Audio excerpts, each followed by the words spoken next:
All right, what's up, guys? Welcome back to another episode of the Living the Dream podcast. Today on the show, we have a treat. Mike Martin, who is the host of Project Mindfully Outdoors, is coming back on the show to kind of talk to us about how his dreams and goals have been, what he's up to nowadays. And so we'll jump right into it. Mike, how you doing? I'm doing great, brother. How you been? I am doing great as well. Thanks so much for asking. I can't remember. Do you know how long ago it was that we had you on the show?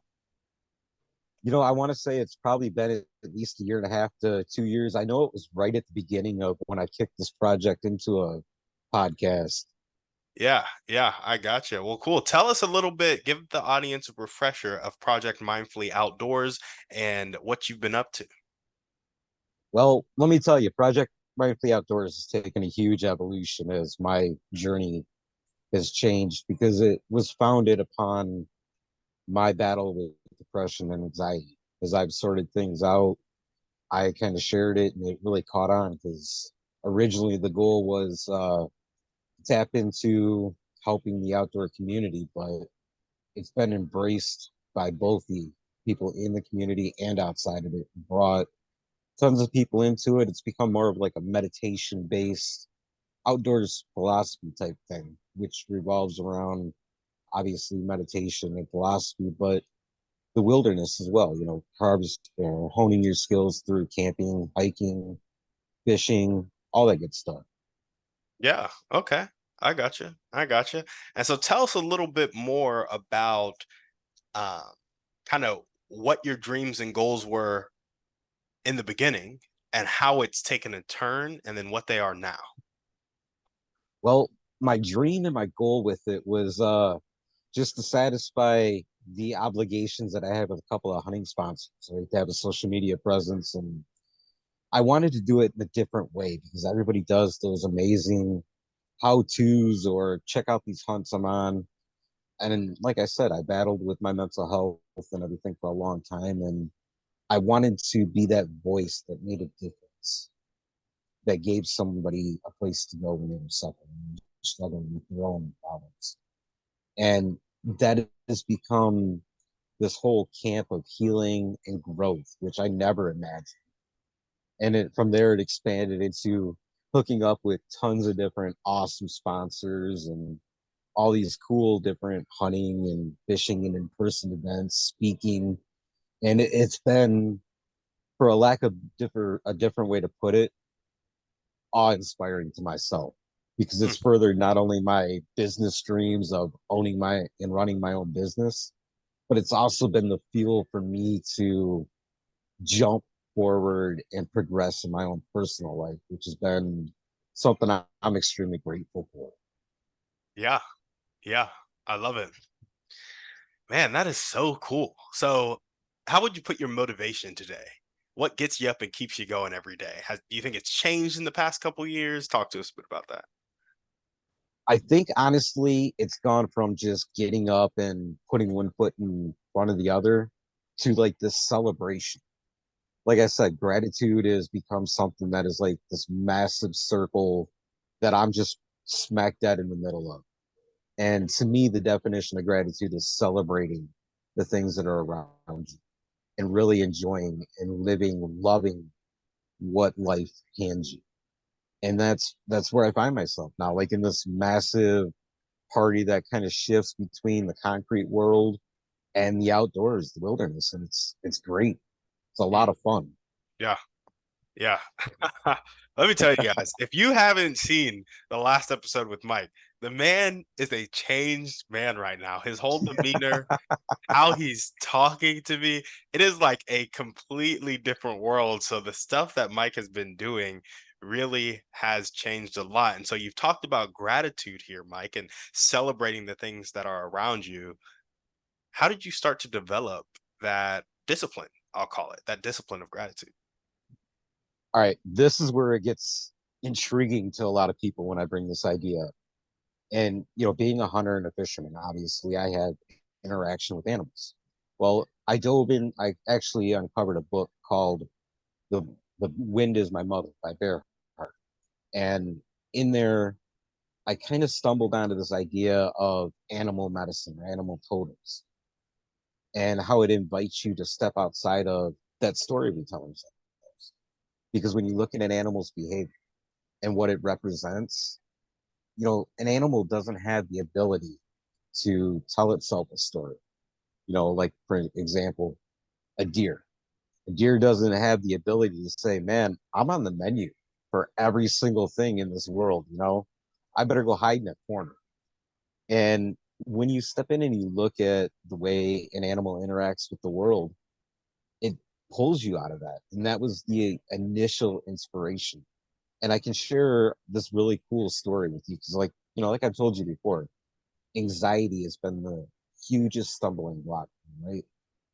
And last season, it was the height of the rut. And one of my biggest rules when it comes to hunting that I hold myself to is I've got to have a connection with the animal that I'm pursuing. I got to be able to say, I've seen that deer before. I've done, whatever connection we've got going on. And now the November 15th was the day because it's obviously the height of the rut. It was cold and miserable, man. I'm standing in this tree in almost blizzard like conditions. This beautiful, amazing young buck come through. He had a rack that we would drool and all dream over. And I couldn't shoot him based off of how I hold myself. I'd never seen him before. So I'm standing there in this tree, just freezing, right? And I'm like, dude, I'm a hunter. What am I doing? Why am I not pulling the trigger right now? And then I thought about the rest of the experience of my life, my story, and my relationship with anxiety popped up. And it was like what I touched on, building into this story is the fact that here, Longhorn, as I named him, actually has his place in life and his job is to further the species, right? If all the deer collectively said, dude, we are on the menu here for everybody. If I want to live, I got to stay in this little nook and not move. Their species is going to go exist on extinct. Yeah. And, in order to step through that, they have to realize that they've got the skill set within. And that applies so much to my life because an anxiety attack, it's not life and death in reality. In the moment, it damn well feels like it. However, looking at Longhorn, if he can get out there, even though he got himself in that position where I could have taken his life, he knew that had he smelled me or seen me or heard me, he could have ran and he'd been okay. And it's the same thing, with all of this stuff. I've done a lot of my work based on trying to deal with social anxiety. Getting up on a stage and talking in front of 500 people, man, that is some scary stuff when you have social anxiety, right? But Yeah. if you step into the mindset of that deer, it's just like another foot in front of the other.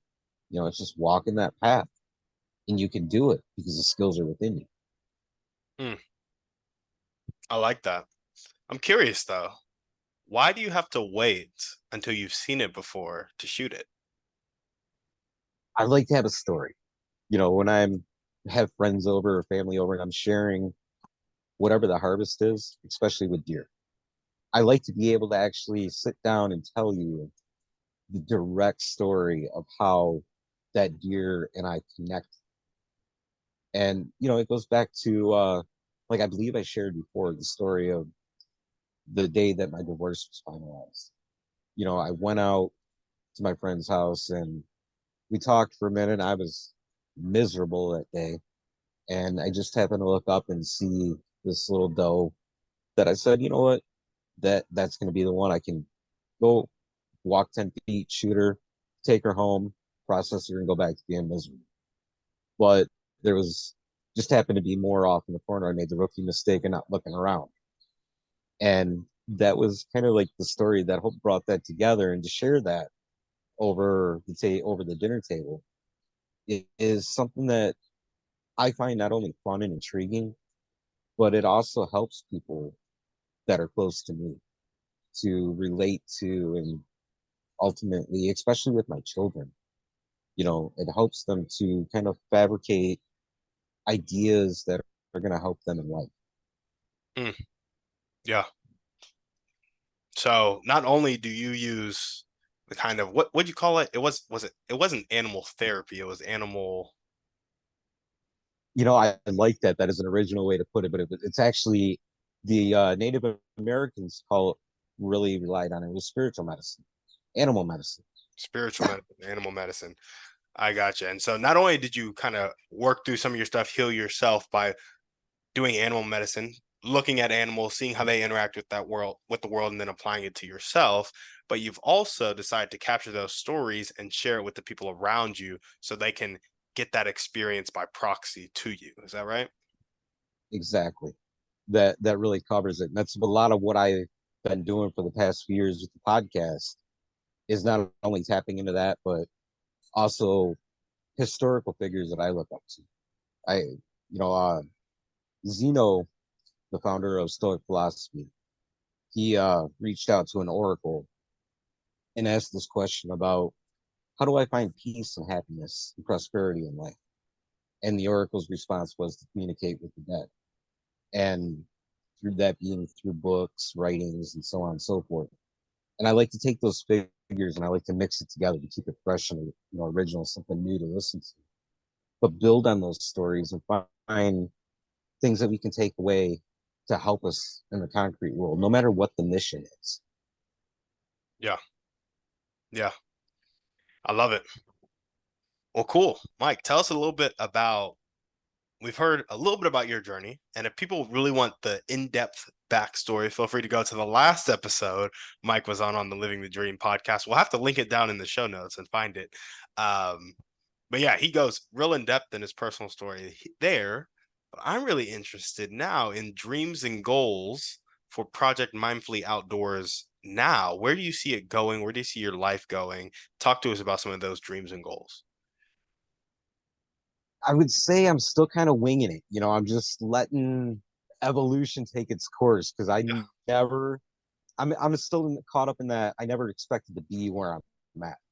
But, Okay. to get back to, like I said, with that book, there's a part where Bearhart talked about when you find your purpose, you stumble into it, right? And when you stumble into it, you embrace it, it becomes magical. So my purpose and my goals with Project Mindfully Outdoors has been strictly to help people. It's something that brings me joy. It brings me prosperity and abundance within my life and really my soul. But it's also opened up all these doors to these fun experiences, getting to meet really cool people that have interesting stories or getting to meet people that really could use, I guess you could say, the wisdom that I've explored and discovered and applied to my own. I can give you a great example of the really satisfying aspect of this. It was last year for goose season. This local guy, he had been following the show for a little bit. He reached out to me and said, "Hey, I just took my hunter's safety. I want to go out on my very first goose hunt, but I don't know where to go." And I said, "You know what, brother? I got nothing going on this weekend. Let's get together, and I'm not only going to tell you where to go or give you an idea how to do it, but I'm going to take you." And as we met up and we got through the day, we were sitting, in the goose fields and whatnot. This guy came and told me, "Hey, I'm in a situation where alcohol is ruining my life, but at the same time, it's the only string that I have that's keeping me here.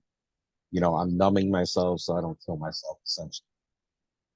And through that conversation, and I'm still working with this person to this day, it being able to share my story and inspire somebody else, it really speaks to what Project Mindfully Outdoors was founded on because of the fact that it was, as I shared the Hunting Collective podcast that Ryan Holiday just happened to be on after a botched suicide attempt that saved my life.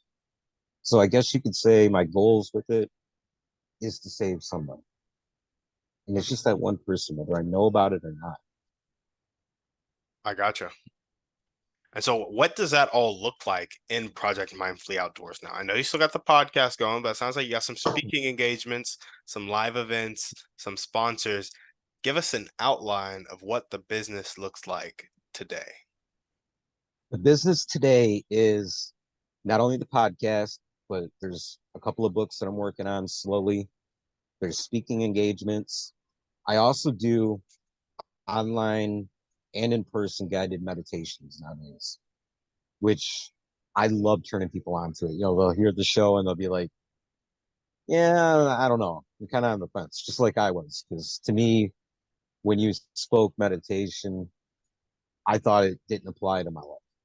It was the Buddhist monk sitting there going, shaving your head and all that. Uh-huh. But in reality, it was going out back and picking up the crossbow, being like, dude, the things I'm applying here, that's meditation.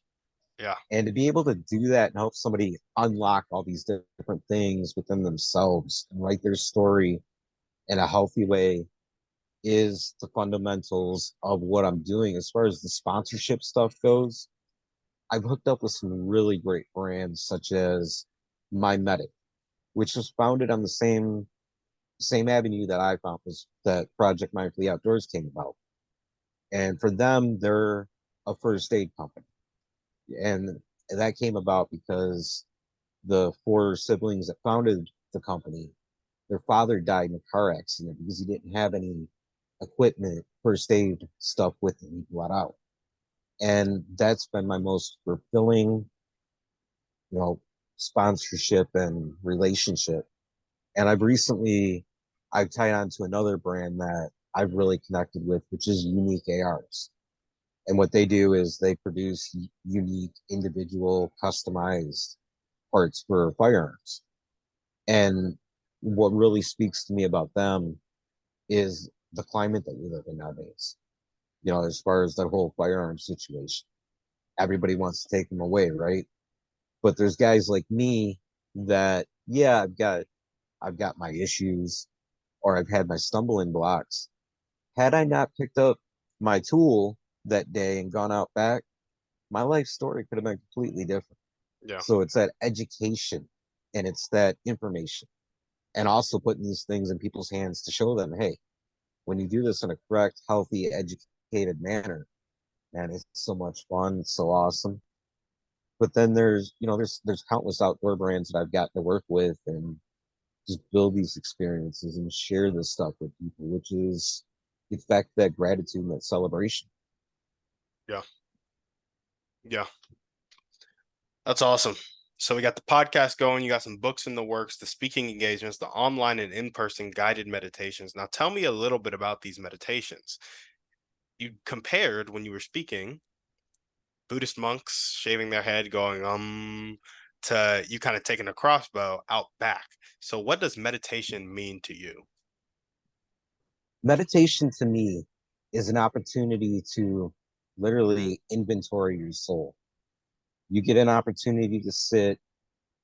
You may have to battle that story that's going on in your head, but it gives you a chance to figure out which parts are fact and which parts are fiction.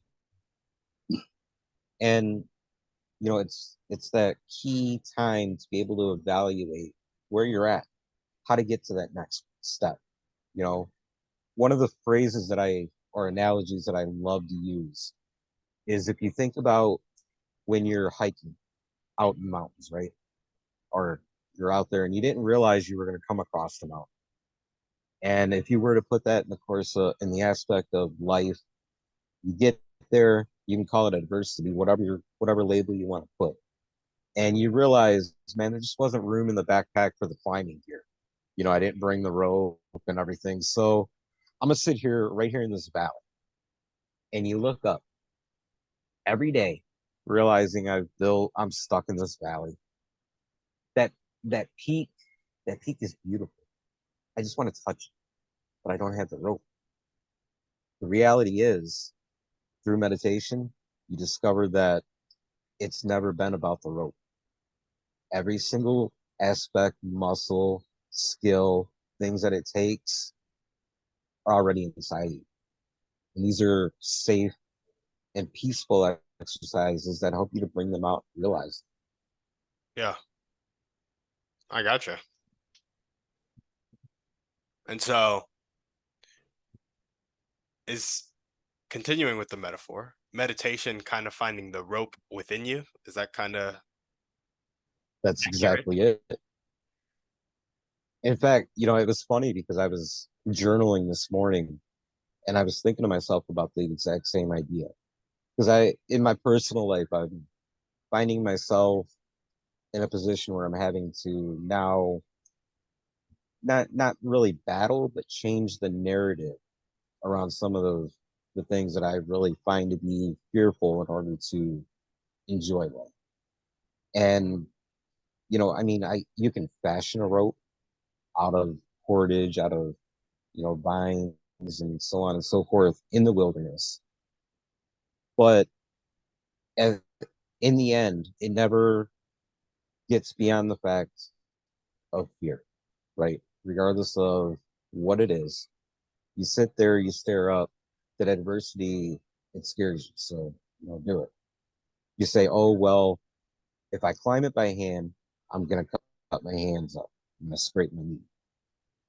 Now, when you meditate on something like that, you realize that within the pain and the challenge of actually climbing and scaling this mountain, you unlock the the ability to get there because we never ever get to advance throughout life without feeling some kind of pain. Mm, Pain or whatever it is, physical or mental, whatever, it's only for a moment and it's there to teach you.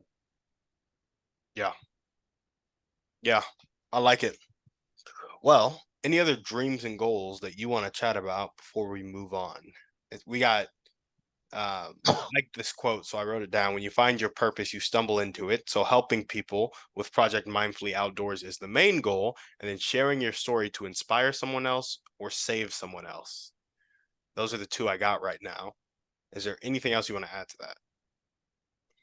I think when it comes to my work as a whole, outside of actually getting these books finished and out into the hands of people, the that pretty much covers it. I mean, like I've told you a couple of different ways. This is like one of those dream jobs that it was never intended to become a job, Yeah. and it was founded on something that was completely authentic, that was lived. Uh-huh. And I think to be able to share that is the ultimate goal. All the other stuff that comes with it is like icing on the cake.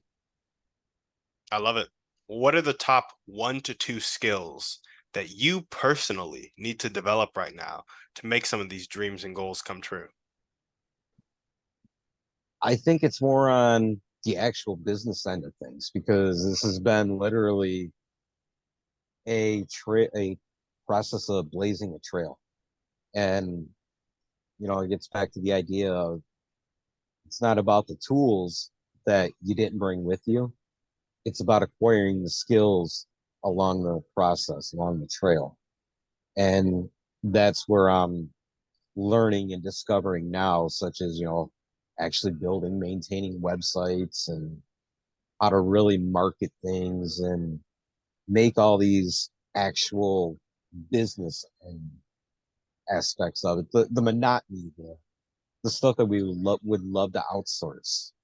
But when you do it yourself and you discover how to do it, it gives you that sense of pride gets to be expressed. Mm, there we go. So we got building and maintaining websites and then the really marketing things. Yeah, I think it's more that stepping outside of that limiting belief of what am I doing? This is kind of dumb, but I really, really want to do it. And, actually making it manifest itself because you put in the work and the time. And, like I touched on, it brings out that pride. So it's more still discovering the mind shift change based upon acquiring the skills and the knowledge and, you know, putting those things into work. Yeah. Yeah. I love it. Well, what are the highest impact daily actions that will tick the needle forward towards your dreams and goals? We know the skills. What are the daily actions? Is actually holding myself to the fire, you know, getting in there and not just reading an article and saying, okay, now I understand it, but actually tinkering with the details and the bullet points of that article into a way that works for me. And that actually comes, for me, it feels like it comes kind of like in leaps and bounds. Like, you read X amount of articles, you think about it, and you almost end up procrastinating. You're like, man, that just still feels like it's out of my framework. And then there's that day where you're like, okay, I'm not thinking about anything, I'm not reading anything. I'm just gonna put myself in the seat and I'm gonna do whatever comes to mind. And that's where this progress really happens for me. It's an interesting thing to sit back and watch and be like, okay, I did that because of this. Now let me keep myself away from the procrastination Mhm. and discover what the next little thing is that I can just do because I've been studying it and put it into action. Yeah. Holding yourself with the fire, tinkering with the details, and applying the stuff you learn day in, day out. That's right. Okay. Okay. How can you hold yourself to the fire tomorrow? What does holding yourself to the fire right now look like? Right now, for me, when I think about holding myself to the fire, I look at the idea of how I'm connecting with it. There's that part of it where it's the reading, then there's the actual doing. But in my world, disconnection is another thing that has always been a struggle. So if I'm able to hold my foot to the fire and look at how I'm connecting with it, it builds the motivation to step outside of procrastination. So I would have to say that that's my biggest thing for me is the connection with whatever it is I'm doing. Okay. I gotcha. Sounds good. And then if there was a character trait that you could develop right now to help your dream life come true, what would that character trait be? Yeah, that's kind of a tough one. I think that character trait would have to be acknowledging the fact that fear isn't within me. Hmm. Yeah, we all need that healthy sense of fear in order to look and think twice about what it is that we're doing. But I think being able to further develop the understanding that fear is simply an aspect of it's basically a color on the color palette that we're painting our story with Yeah. is like the biggest thing that I'm struggling with, whether it's professionally or personally. Okay. Okay. I like that. Acknowledging that fear isn't within you. Yeah. Will Smith kind of talked about this at one point. Just the fact that fear is fake. Danger is real. Danger is real, but fear is fake. It's like, what I is that? mean, I mean, there's got to be a healthy way to understand and realize that fear only essentially is enough to make us stop and look and take an inventory of what's going on around us Yeah. before we step into whatever it is. Like when you're sitting around camp and you're processing firewood for the fire that night, you don't just pick up an axe and start, swinging it wildly. There's that little switch that goes off and says, if I do that process, I may lose a thumb. So I should actually kind of be a little mindful and a little aware of what I'm doing. Yeah. And it's funny because fear is like pattern recognition. Like literally, it's pattern recognition. You recognize patterns, and then when something out of the ordinary happens, that you don't understand, you get this spike of emotion to tell you to be a bit more aware in the case of danger, right? Which is so Yes. interesting because, like you were saying, fear is what we paint. It's the paintbrush that we use to kind of paint our reality. Um, it just makes so much sense because it's literally not there. It's emotion coming up because you're not recognizing something as normal. And we all know that normal is subjective based on like experiences, information you've taken in, and all of this stuff. And so fear can't be real because it's not consistent. It's just based on your pattern recognition, and you can always change the patterns you're recognizing. So, just something to think about. It definitely makes sense. But, at the same time, I think it's almost that idea of trying to find a healthy balance because if you think back to our ancestors, fear is what kept them alive, Yeah, and even with the analogy with the deer, they have to have that sense of awareness. And without it, it almost looks like running into, a burning building just for the sake of doing so, as opposed to, do I do it? Is there really something in there that needs to be gained? Can I really make a difference?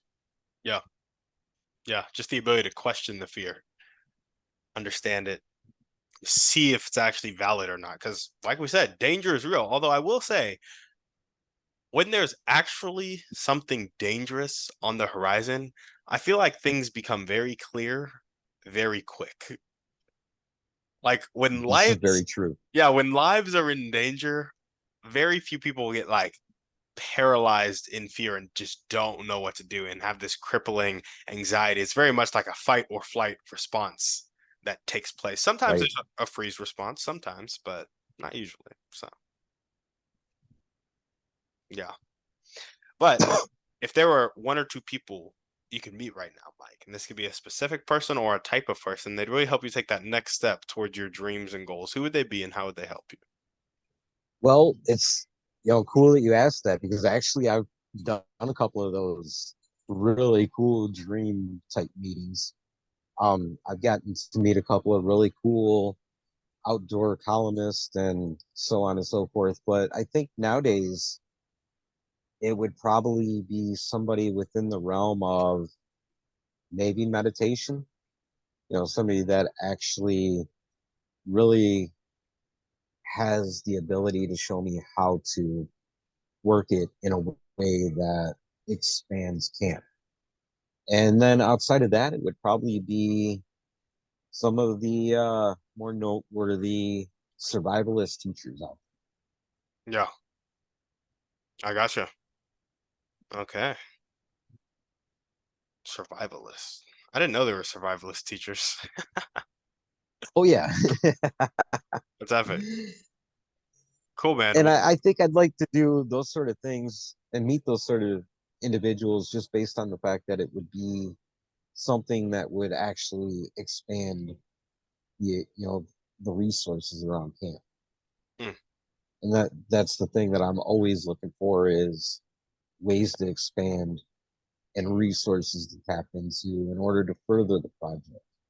yeah, I gotcha. Well, what is one action step you can take right now or continue to take if you're already doing it to meet someone within the realm of meditation or those noteworthy survivalist teachers? That would probably have to be continuing to make the effort of stepping outside of the limiting belief system. Because I find myself a lot of the time when I'm looking for people to come sit down and have a campfire with and put the marketing out. Where in my back of my head, I'm like, here's the facts. And the realities is that it's worth doing and it's needed. However, then you think about it and you're like, man, in the small scale, I'm sitting in this deer blind on this cheap little computer. I've got my little earbuds in. Do I really have the platform to stand here and like, reach out to these people and ask for their time and their attention in order to gain something that then you think about it outside of that story and you're like, I do because If they say they can say no, obviously. However, if they say yes, within that half hour to an hour to whatever the time frame is, it can be impactful and change and give something to both sides.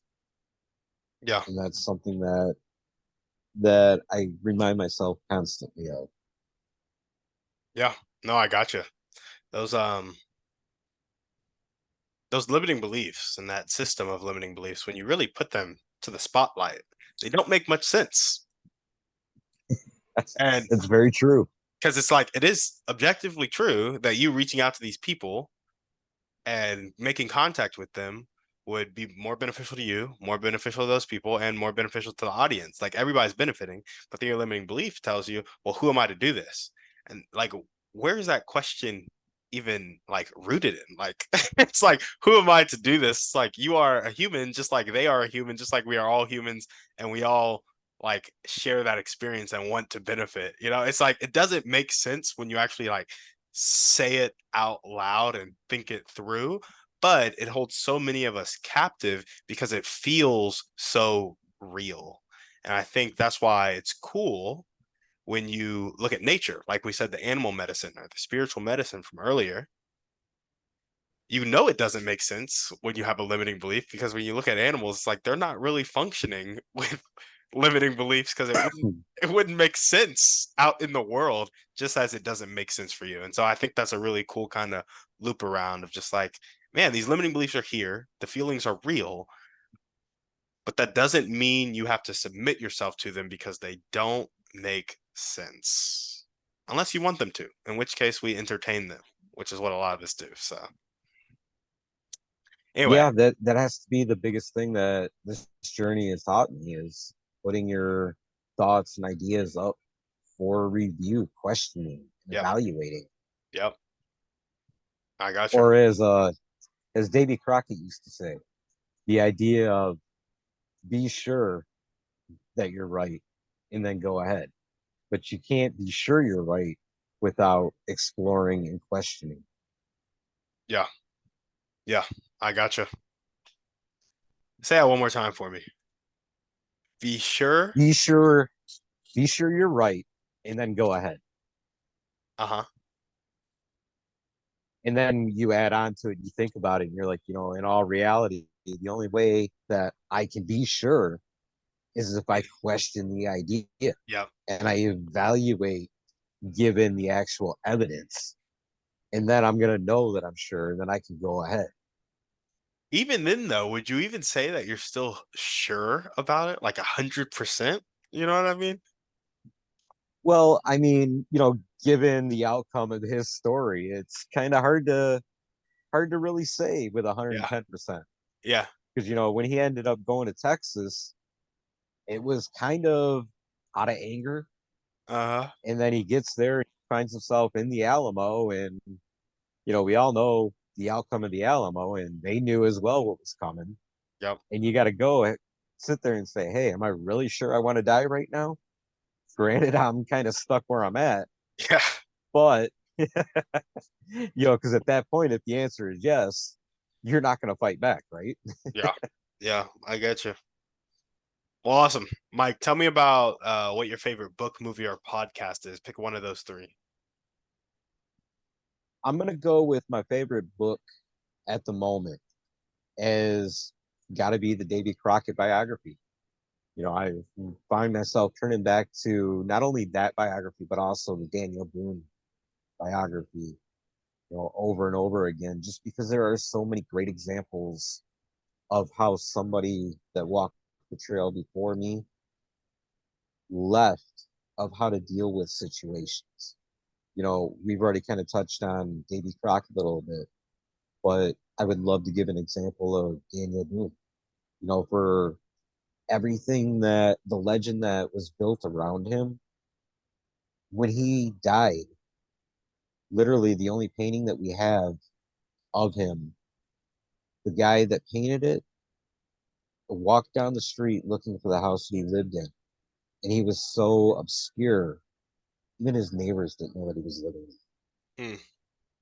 And to me, that's kind of like this beautiful idea of we're here, we think we're living this big, extraordinary life, but it really, if we're gonna make this life meaningful and have a purpose here, we should distill our actions down to what is really important within a legacy.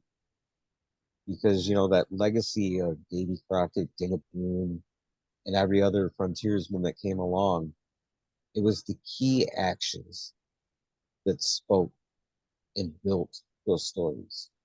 That's why we remember them, because they chose not only the harder path to build themselves and build the life in the world around them, but they carried so much on their back.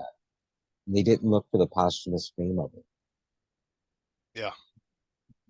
Yeah. I gotcha. No, I like that. Thinking about what it means to build a legacy and just looking at that critically. I think it will change the way you act in your day-to-day life for sure. It does. And, it's something that I've discovered after everything, but I think, given wherever your listeners may be at, if they take those few minutes to kind of meditate on that and kind of really think about the idea of what distilling a legacy down to is, it really prevents a lot of the stumbling blocks, a lot of the, you could almost say, rock bottom aspects of life, Yeah. because you stop chasing things, like maybe someone's battling alcohol. You don't end up in that point where you get smacked with the DUIs over and over again. You have to, force yourself to stop and go to rehab and this and that.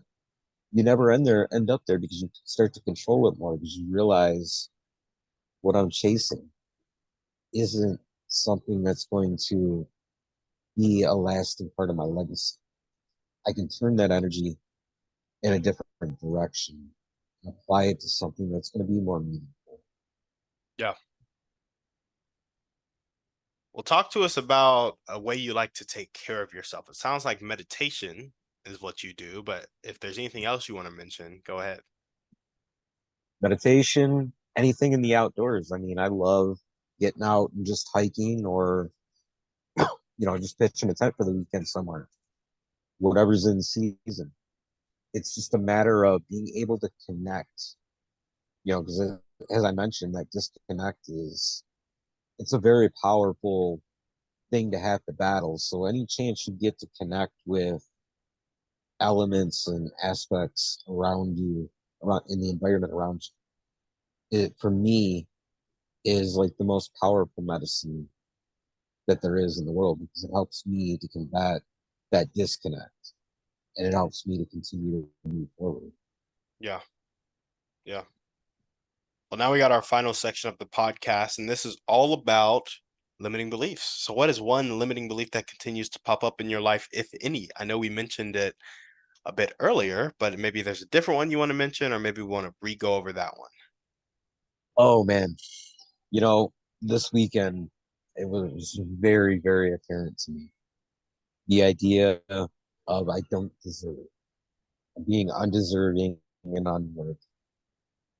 Yeah. And I think not only myself, but I think that's something all of us at some point struggle with. So the way that I've found is, in order to battle, is to actually put yourself in the experiences that you feel like you don't, you know, if you don't feel like you deserve to have love, a relationship, a job that would fall under the definition of a dream job, go out and take the steps to put yourself. Yeah. And then when you experience it, then you're like, dude, those limiting beliefs, like we mentioned, they're kind of irrelevant. Hmm. Yeah. So, whenever you're starting to feel those limiting beliefs, go do the thing you feel you are limited by or you don't deserve. Kind of hold yourself to the fire, if you will. Right. Or even put yourself out in your safe spot. Like my safe place is the wilderness. So if I'm battling that idea of I'm unworthy, I get out to camp or I get on a hunt, get on a fishing trip, whatever it is, I do the work. And at the end of the night, when that adventure is over, and I look back, I say, you know what? Even though I felt unworthy about, say, my day job,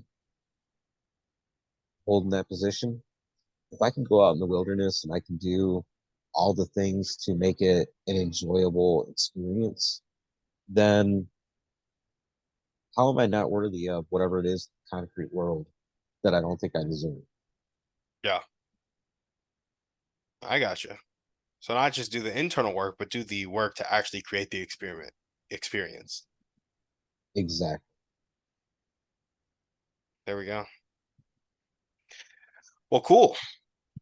Where do you think that limiting belief comes from for you? That I don't deserve it.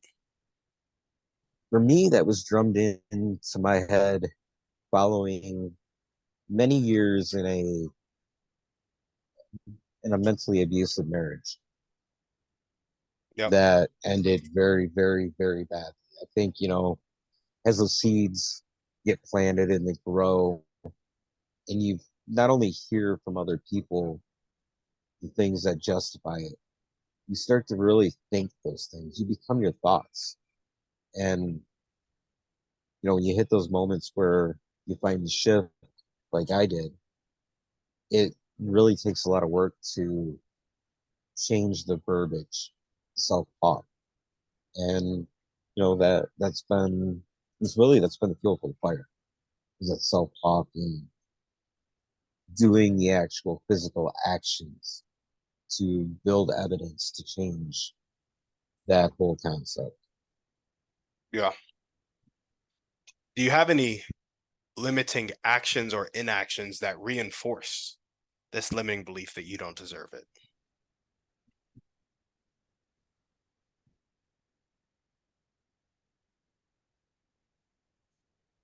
I didn't catch what you just said. It cut out for a minute. Oh, I got you. Do you have any limiting actions or inactions that reinforce your limiting belief that you don't deserve it? I think that would be probably the fact that I deal with a lot of isolation Hmm. because of the anxiety. I've really built this habit of isolating myself from human contact and experiences. And as I become more aware of that, I'm making more and more efforts and strides to actually step in there and do that, get back to doing the work. Yeah, So, I mean, we're always evolving, we're always changing. And as we become aware of those things, it's in our power to make the decision to do it.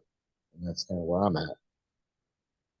there we go. Well, if you were to change that limiting belief of you don't deserve it into an abundant phrase that really spoke to your heart in the way that you needed to hear it, what would that phrase be?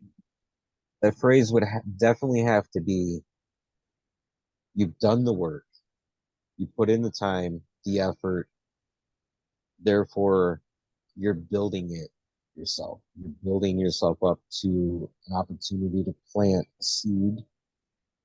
Therefore, watch the field and the tree grow.